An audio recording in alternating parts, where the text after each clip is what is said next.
Poster besar macam ni, aku print hanya menggunakan printer biasa saja kat rumah. Nak tahu caranya? Tengok video ni sampai habis.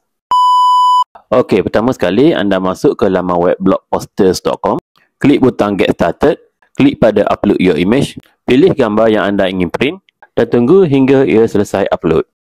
Okey, seterusnya anda boleh customize poster anda. Pilih 5 pages untuk saiz yang besar. Anda boleh pilih kedudukan portrait atau landscape. Dan anda boleh tengok preview dekat sini, jumlah kertas yang akan digunakan. Seterusnya, pilih format kertas A4 ataupun letter. So, untuk memudahkan, kita pilih A4.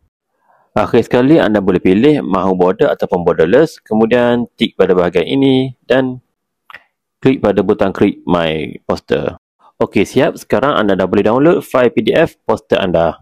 Lepas tu, print je lah file PDF tersebut. Kalau nak lagi cun, pastikan pilih high quality semasa print. Dan inilah hasilnya selepas anda tampal mengikut susunan. Okey, itu saja. Selamat mencuba dan jangan lupa untuk like, share dan follow untuk video seterusnya.